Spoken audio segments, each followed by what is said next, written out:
Hi friends, it's Amy. Welcome to my channel. Today I am going to preview some of the library books that I have checked out and decide how to prioritize them because I have too many to read before they have to go back. So let's get to it.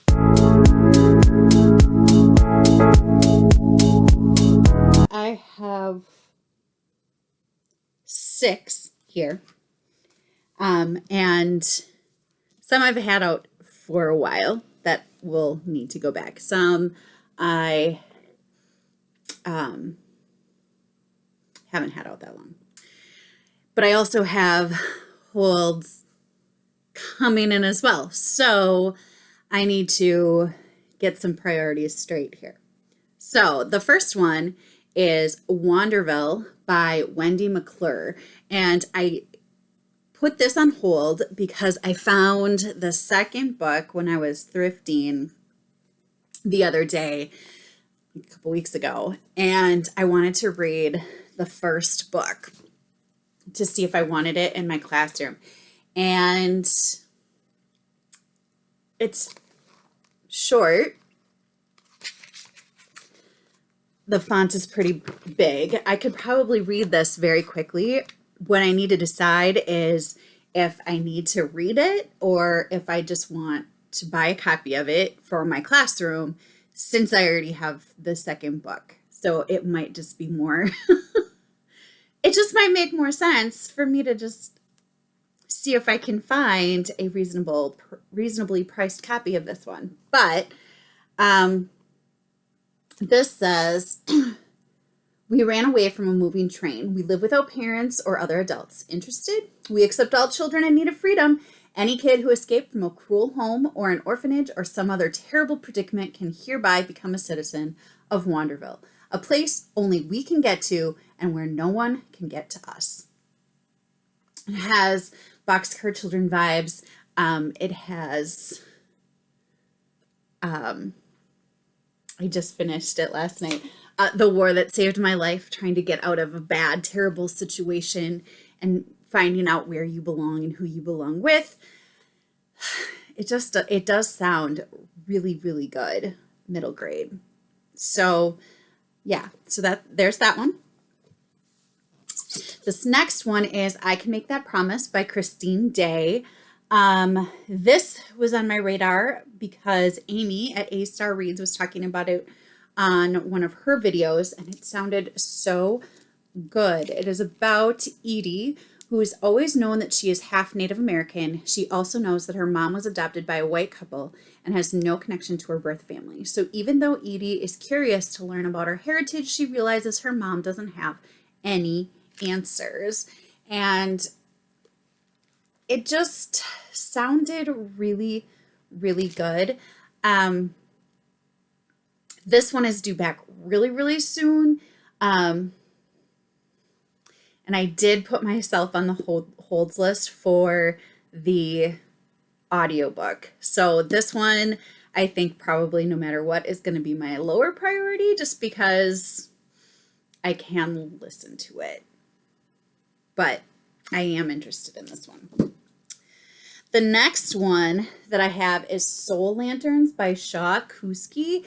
I can't remember for the life of me how this got on my radar. I know that as soon as I heard about it, I put it on my holds list. And it's been bugging me. I tried to find it. I tried to figure it out. I can't figure it out. This is about 12-year-old Nozomi, who lives in the Japanese city of Hiroshima. She wasn't born when the bombing of Hiroshima took place, resulting in an almost complete destruction of the city in a fireball as hot as the sun. Every year, Nozomi joins her family at a lantern floating ceremony to honor those lost in the bombing. People write the names of their deceased loved ones along with messages of peace on paper lanterns and set them afloat on the river. This year, Nozomi realizes that her mother always releases one lantern with no name. She begins to ask questions, and when complicated stories of loss and loneliness unfold, Nozomi and her friend come up with a creative way to share their loved ones' experiences. It it sounds really good. But I don't remember why I put it on my list. What I need to do is I need to start writing down, like, as soon as I put a book on hold at the library, I need to write down why and who suggested I read it, because this sounds like I'm going to really enjoy it. And I don't know if I'm going to get to it, but it's definitely going to stay on my to be read in the future, whether I get to it or not. It sounds so good. And then this is I Want to Thank You by Gina Hamaday.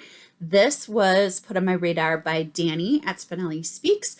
It is nonfiction about writing thank yous and how the act of expressing gratitude can make you a better person. So it says, we all know that gratitude is good for us, but the real magic comes when we express it to others. Gina Hamaday learned this life-changing lesson firsthand by writing 365 thank you notes to neighbors, teachers, long-lost friends, favorite authors, and more. This inspiring chronicle of a year spent saying thanks presents a special, powerful way to feel more joyful and connected. All you need is a pen, paper, stamps, and a little bravery at the mailbox. This just... I mean, it's kind of a memoir. It's kind of a challenge, like a challenge for others to take up. And it just seems, so good. But yeah, I don't know if I'm going to get to it right now, but it sounds really good. Another one is Ghosting, a Love Story by Tash Skilton. Or Tash Skilton, the pen name of Sarvanaz Tash, author of Geek's Guide to Unrequited Love and Virtually Yours, and Sarah Skilton, author of Fame Adjacent and Club Deception. And this is about two people, they're right here, who are ghostwriters for competing dating agencies, and they end up like messaging each other as clients, and apparently they fall in love. I don't know. It sounds kind of cute. It's mixed media, which I think I heard it was mixed media, and that's why I wanted to put it on my list to check out. I can't remember for the life of me why at the moment, but there's emails, there's text messages, and then there's also the regular narrative writing as well. It seems cute. I just don't know. This is one that's due pretty soon, so I don't know if I'm going to get to that. And then the last one I ordered simply because I wanted to preview it. I asked what books you were looking forward to reading, and Trin Tumbles Through Tomes told me about this series, Blood of an Exile by Brian Naslund. And she said, if you need lightweight, entertaining fantasy, this could be for you. There's like, there's dragons and all kinds of stuff. And I don't think that I'm going to read this right now for sure, but I did definitely want to look at it. And look at, there's a map in it. I don't know how many of you know this, but I'm not really big into adult fantasy. And so the fact that she described it as lightweight, entertaining fantasy made it seem a little bit more doable. And I read a lot of like dragon-y books in July, so I thought maybe it would be interesting to just kind of give it a test read. Not like, you know, I don't foresee reading this whole thing right now because it's kind of a chunk. It's well, this is an appendix. Ooh, there's an appendix though. That's kind of cool. So it gets into the 400 with the appendix, the 400s with the appendix. Looks like it's 399 pages. So I don't know. This is about Bershad. Bershad was supposed to die.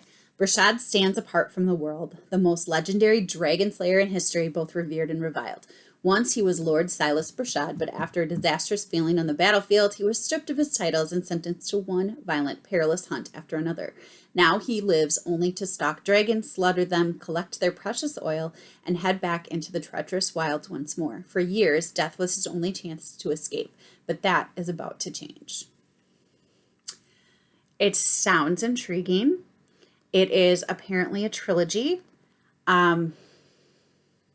Yeah, so I kind of want to give it a read, the first chapter or so, and see what I think about that. So those are my options. I'm going to read the first chapter of them and I'll come back to you. Okay, so we're going to start with Wanderville, and it starts with Chapter 1, What Happened in the Factory, New York City, Lower East Side, 1904. Jack didn't notice the smoke until there was far too much of it.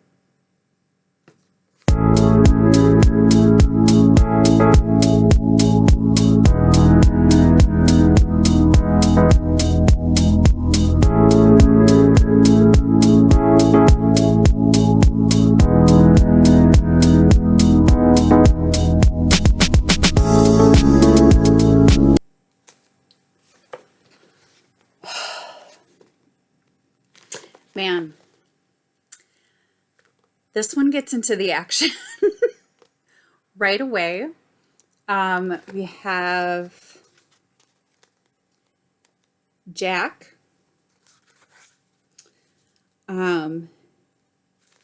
and his brother Daniel, and they're working in a shirtwaist factory. So there's a fire, and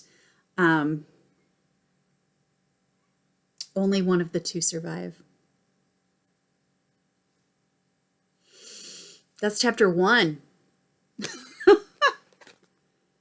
Oh, man. Okay. So that one, that's good. That's good. Okay. There's book 1. Okay, book number 2 was I Can Make This Promise by Christine Day. This one has really great quotes on the back, blurbs on the back, an incomparably vital story rendered with the tenderness of soft brush strokes. Christine Day's debut is a powerful portrait of a 12-year-old girl trying to unravel the mystery of her family's past. I Can Make This Promise manages to be both deeply sad and brightly hopeful, and Edie Green will steal readers' hearts with her empathy and curious spirit. She certainly stole mine, by Haley Chewins, author of Turnaround Girls.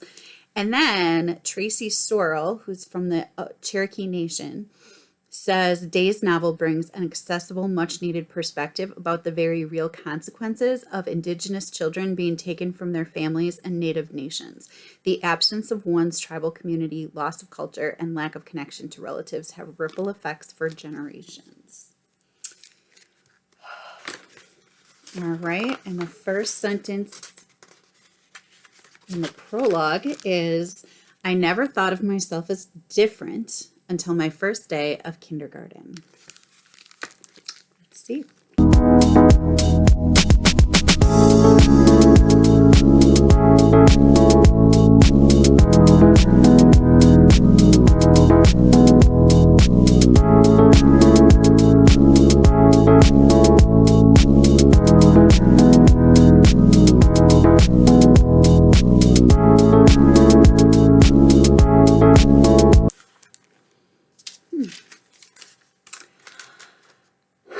All right, so this one, it starts with her, with the prologue when she's in kindergarten, and the teacher is like, oh, where are you from? And she's like, Seattle. She's like, yeah, I know, but where are you from? And she's like, I don't know, my dad's white and my mom's Native American. And she's like, oh, which, and she's like, I don't know, my mom's adopted. This poor girl, like, Okay. And then it goes to the 4th of July, and she is not in kindergarten anymore, I don't think. Never really. Just the 4th, July 4th. So it doesn't say, like, how old she is at that point. It's very interesting. Yeah. She meets a dog in the first part. I'm wondering if that's where this dog comes from, if she ends up adopting this dog in the first chapter. I'm not sure, but they're getting fireworks. The family's getting fireworks, and they go to the reservation to get the fireworks, and they give her a family a discount on the fireworks because she's obviously Native American. So, yeah. I don't know. It's pretty good. I am excited to read this. I think I'm going to take this back to the library, though, and I'm going to wait for the audiobook on this one. So that's book 2. Book number 3, Soul Lanterns.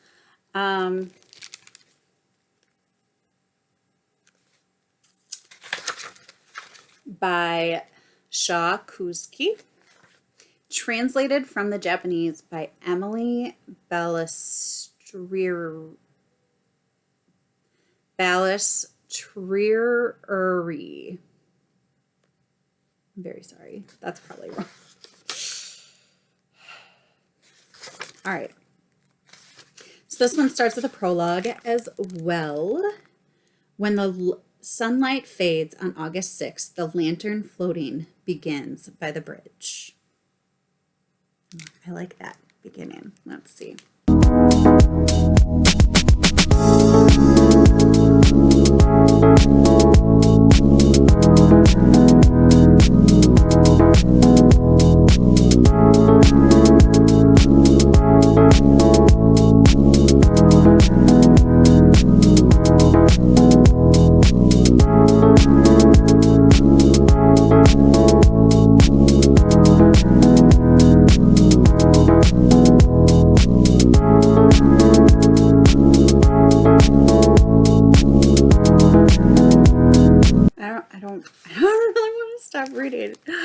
Okay, so it starts with, in the prologue,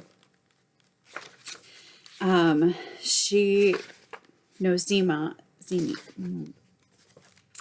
the prologue, Nozomi, in the prologue, Nozomi is at the festival where they release the lanterns, and she's approached by an old woman who asks her how old she is. And that's the end of the prologue. And she tells the woman she's 12, and the woman's like, no, you can't be. And then the woman asked her if she had an older sister and asked her how old her mother is. And then she said she was sorry and walked away. So Nozomi tells her mom about this, and her mom kind of turns pale, she thinks, but then she's not really sure. She just kind of goes on with her day. This is I think it said on that first line, the 25th anniversary of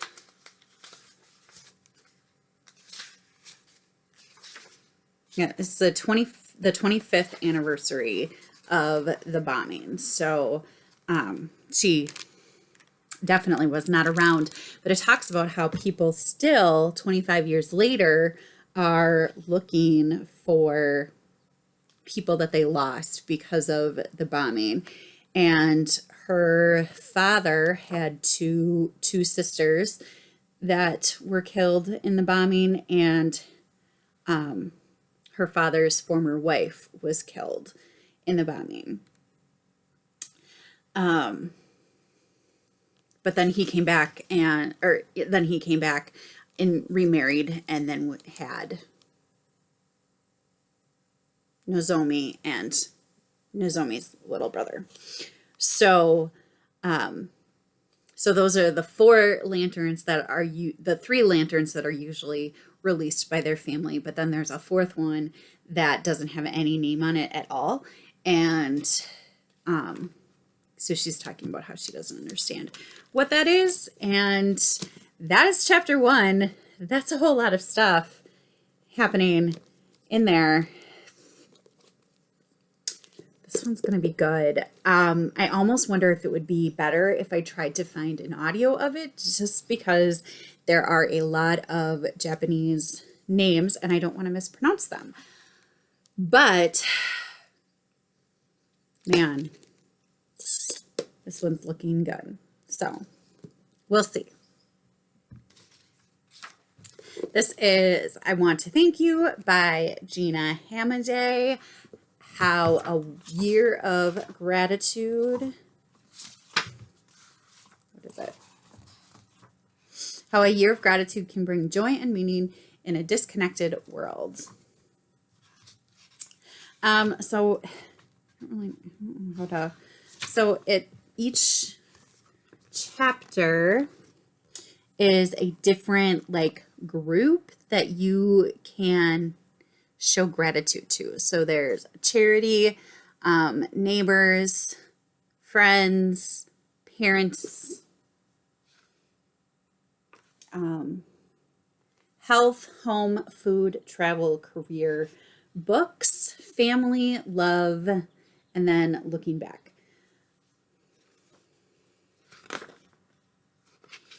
In the early spring of 2020, as a global pandemic shut down life as we know it, I started noticing another infectious outbreak. All around me, people faced extreme isolation or claustrophobic togetherness, relentless tedium or crippling uncertainty, fear of losing their job, their homes, their loved ones, and yet they responded with an outpouring of gratitude. Oh, I read two sentences there. Okay. I'm just going to preview some of the chapters and kind of look at it. And it's nonfiction, so you read it differently than regular fiction. So let's see.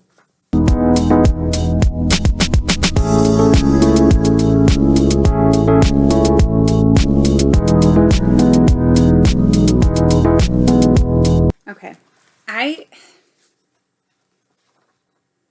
I just want to sit and read this whole thing, but I want to read it slowly. So when it must have been it looks like it's been years ago now that she spent a year just sending thank you notes. And then the pandemic is what, she was already working on this. And then the pandemic made all of these passages that she was writing just feel more, feel less like a weird concept. And she talks about how to create reasons to write 365 thank you notes this year. Reconnect to parts of my life that I miss. Put out something positive in a time of despair. Return to something I love, writing with pens and paper. Get back in touch with people who mean something to me and see what good things can come of it. And it talks about how to plan a thank you year. I don't know. I feel like this might be something that I just want to buy. I feel like I want this in my house. I don't know. I have to think about this one, but we'll see. So there's that. Book number 5, I actually started reading the first little bit. I actually got 2 chapters in. I think, yeah, I'm on chapter 3.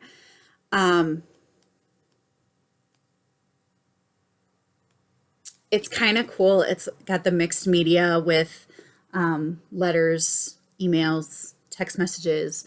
The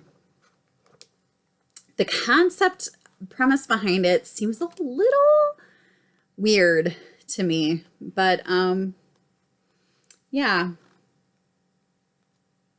I don't know. I definitely think it's one that if I take it back, I'm definitely going to keep it on my TBR. But yeah, this one is interesting too. Sorry, I read it off camera. Then book number 6 is Blood of an Exile by Brian Naslund. This is the first book in a series.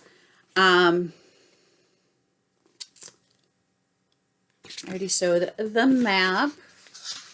And it starts with part 1. They'll tell lies about me. Enjoy them. Don't ask for the real story. You won't like it. Silas Bershad. Chapter 1, Jolin, Almira, Otter Rock Village. On the day of the dragon slaying, Jolin woke an hour before dawn to prepare the supplies. Let's see.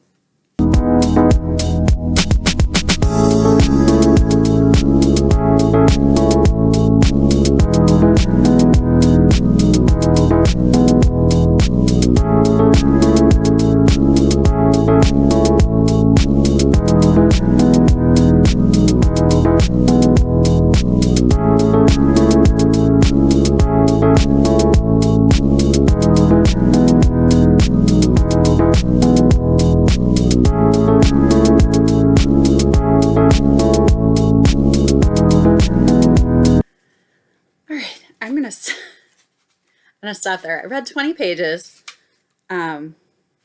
So I'm about 10 pages short of the full chapter, but that's, that's okay. Interesting. You may have noticed I laughed a couple times.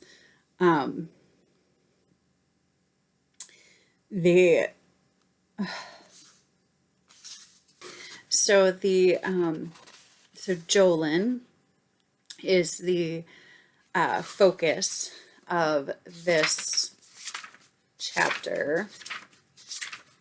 I think the next one will have Garrett. So we're looking at multiple perspectives here. There's at least 2 parts because there's a part 1, so there must be a part 2. Oh, part 4 it goes up to. It's kind of a fascinating world that's starting to be built. We have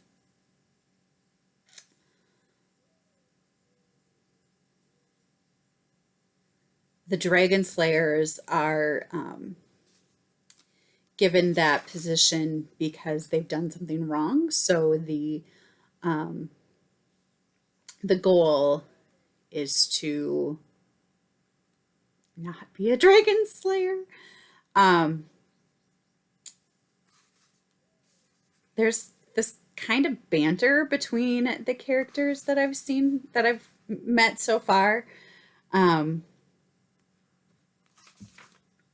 When they first met Bershad, Jolin asked, "Are you the flawless Bershad?"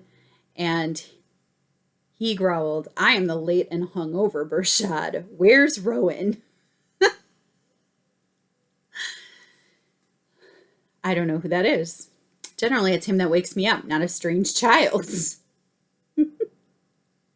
Rowan, were you planning on waking me, or did you intend to kill the lizard yourself? There's been at least 3 or 4 F-bombs in the first 20 pages here.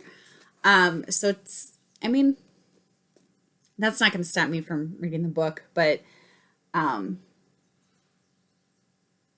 yeah, it's interesting.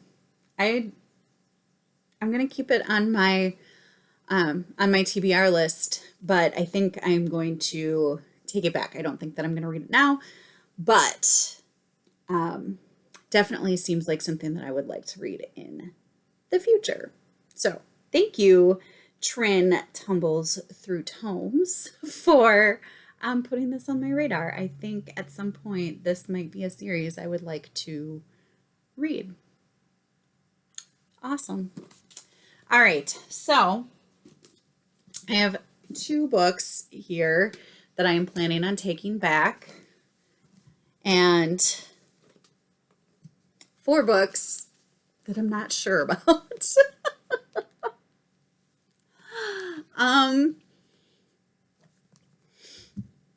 Because I have other books that I want to read too. I don't know. I think all of these I'm okay, because I Can Make This Promise is the one that needed to go back, like, lickety split. I think I'm okay with the rest of these for at least a couple days, so we'll see. Have you heard of any of these? Have you read any of these? Are they ones that I should make more of a priority? Or what do you think? Let me know down in the comments. I would love to hear your thoughts. Anyway, until next time, I hope you have a wonderful day. I will talk to you later. Happy reading. Bye.